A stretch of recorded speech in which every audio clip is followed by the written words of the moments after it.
Hello everyone and welcome back to the Great Book of Grudges. My name is Nathan and we're back with some more SFO Grimhammer videos. SFO Grimhammer finally launches its first patch on the 29th of April and a lot of battle changes have come into effect. Again, it's important to note that this patch, Art of War, is focused around battles both in campaign and custom, with an eventual patch coming into effect that will have anything relating to campaign mechanics. In this video, we're going to focus on Khorne. Now, Khorne is in one of the best places when it comes to Total War Warhammer 3, so what this patch does is just change some things around, some minor buffs here and there, just to balance everything out with regards to everyone else getting a lot of different buffs. So we're not going to get a lot of different changes, but Khorne will still feel like Khorne. Chaos Furies have had their damage increased to make them a little bit more viable. They're still Chaos Furies, and you really shouldn't expect them to be God tier or anything, but now their damage output is a little bit better, so they might be a bit more useful now.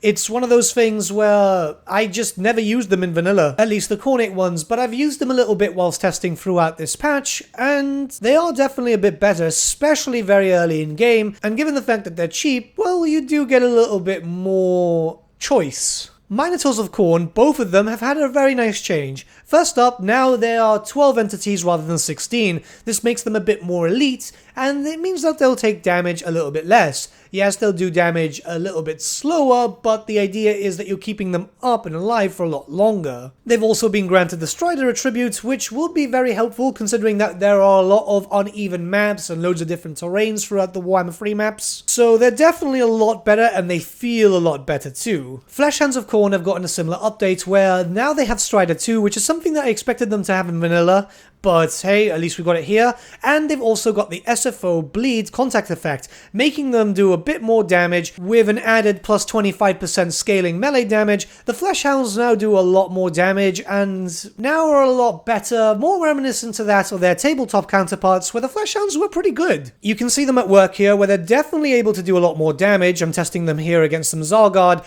Anything that's not braced will take a lot more damage, you can see that there, but they definitely do have a better damage output. I really enjoy how the Flashhounds are being here. It's something that I want to use more. I love them on the tabletop, so I kind of want to use them more here. I'll let this clip play off so you can see how they're doing. I'm just doing the direct charge, no cycle charging and all that, which is what you'd normally do, but it's just to see how they do in terms of damage.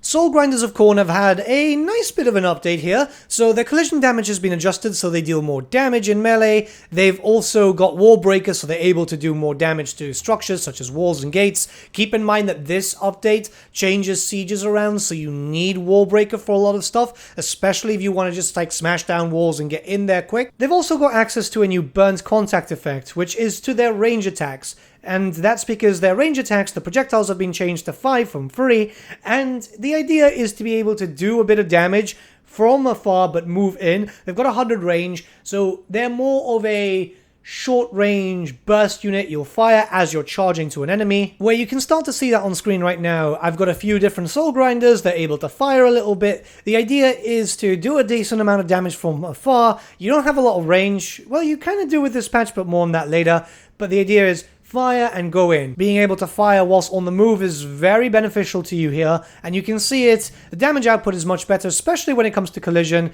which is very, very useful. I'll let the rest of the clip play out so you can just see how soul grinders are a bit more viable now.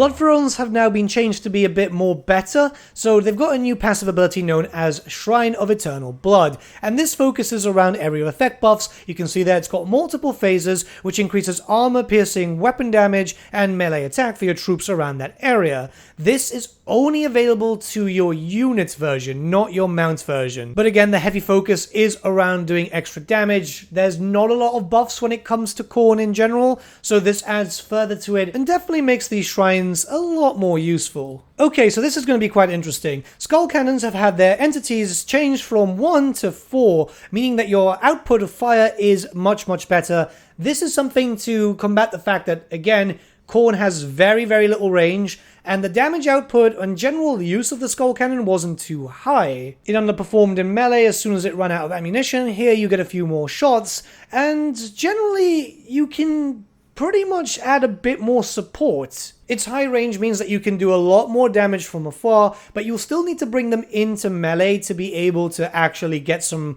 replenishment going, which is something that kind of helps now that you have more entities. You're able to replenish quicker, you're able to do a lot more damage. I'm going to allow a clip to play off so you can see how it's working now with just a few bits of shots going out. It's again versus Zargard, and keep in mind that this is obviously not the ideal army. You're going to want a bit of a mix, and they're not going with full armies here anyway, it's just showcasing. But watch how they are generally a lot better.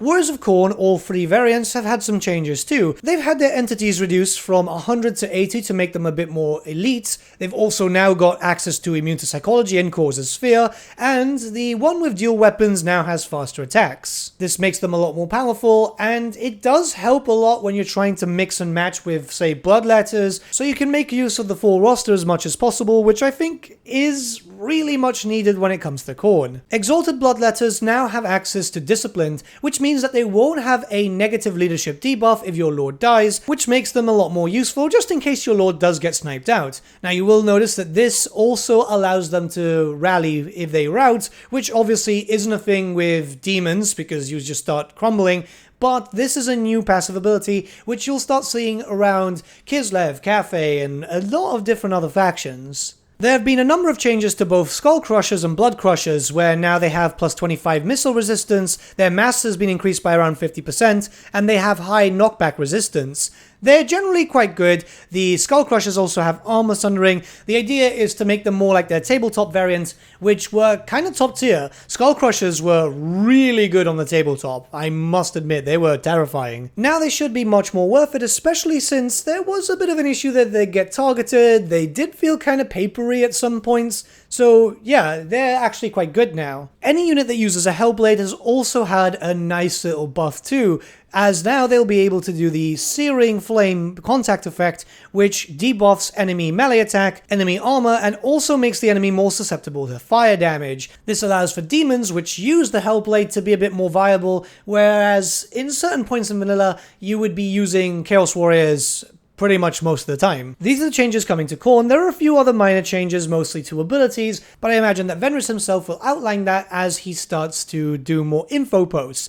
But with that being said, Khorne does feel a lot better. Khorne is still the same, there are no drastic changes to his playstyle, but rather you're able to be a bit more up there to give a punch, which is what you expect from the Blood God's armies. As always, if you do have any thoughts or critiques, leave them down in the comments below, as Venrys does check out these posts in an effort to further help out with future balancing or future changes that may or may not come into effect. I'm going to let the rest of this clip play out so you can see how the Skull Crushers and the Blood Crushers are doing versus some Zargard.